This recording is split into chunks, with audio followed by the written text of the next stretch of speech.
এখনো আমাদের লক্ষ্য বাংলাদেশের মানুষের জনগণের জন্য একটি জবাবদিহিমূলক সরকার প্রতিষ্ঠা করব এবং জনগণের মৌলিক অধিকার, তার যে নির্বাচন, যে ভোট দেওয়ার অধিকার, সে অধিকারকে প্রতিষ্ঠা করব।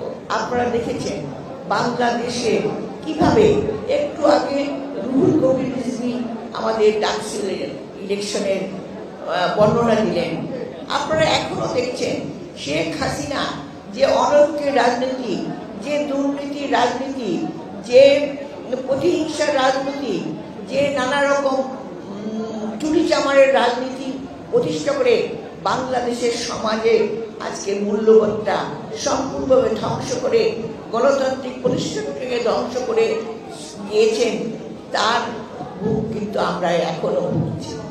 আমরা এখনো দেখছি আমাদের যে নির্বাচন আগামীর সামনে, যে নির্বাচনের মধ্য দিয়ে বাংলাদেশ একটি সত্যি সুন্দর একটা রাজনীতি পাবেন, একটি সরকার পাবেন, যার মধ্য দিয়ে এই মানুষের আশা আকাঙ্ক্ষা, বিশেষ করে শহীদ জিয়া, বেগম জিয়া এবং তারই উত্তরাধিকার আমাদের ভারপ্রাপ্ত চেয়ারম্যান যে কষ্ট করেছে, যে আন্দোলন করে আজ পর্যন্ত যারা কষ্ট করে চলেছেন, শহীদ জিয়া শহীদ হয়েছেন, দেশনেত্রী বেগম খালেদা জিয়া মিথ্যা মামলায় জর্জরিত হয়ে অসুস্থ হয়ে আপসীনভাবে এখনো লড়াই করে চলেছেন।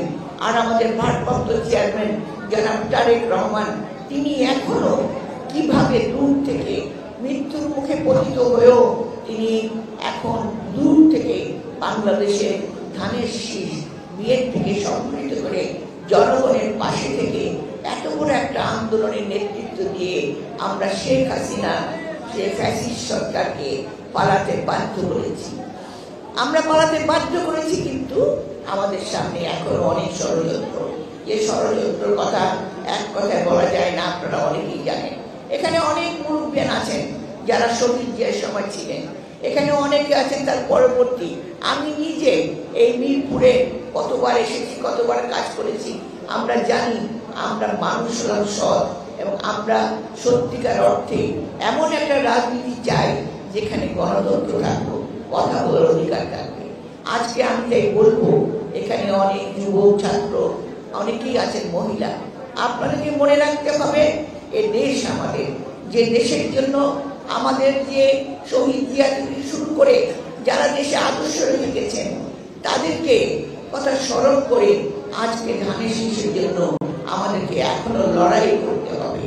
আজকে বিভিন্নভাবে বিভিন্ন কৌশলের মধ্যে বিভিন্ন মিথ্যা প্রচারণের মাধ্যমে আজকে বিএনপিকে হেয় করার চেষ্টা করা হচ্ছে।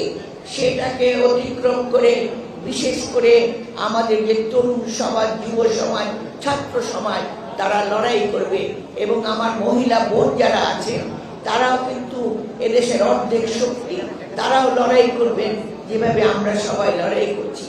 নির্বাচনকে সত্যিভাবে যেন সত্যিকার অর্থে একটি সুন্দর ফ্রুটফল সফল নির্বাচনের ভূমিকা রাখতে পারি।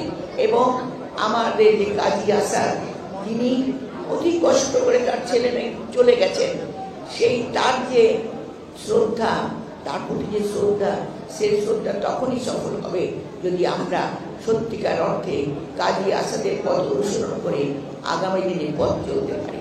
তাই আমি এখানে সবাইকে আহ্বান জানাবো, আপনারা ঐক্যবদ্ধ হন, আপনারা কোনো কিছু পরোয়া না করে আমাদের কাজী আসাদ, আমাদের শহীদ জিয়া, আমাদের বেগম খালেদা জিয়া যিনি এখনো লড়ছেন, আমাদের তারেক জিয়া কথা স্মরণ করে আপনারা আমাদের যে গণ অভ্যুত্থানে বিশেষ করে এই দীর্ঘ 17 বছর আন্দোলনে অনেক ছাত্র যুবক ভাইরা আমার জীবন দিয়েছে এবং এই 24-এর যে গণ অভ্যুত্থান, সেই গণ অভ্যুত্থানে তারা শহীদ হয়েছে।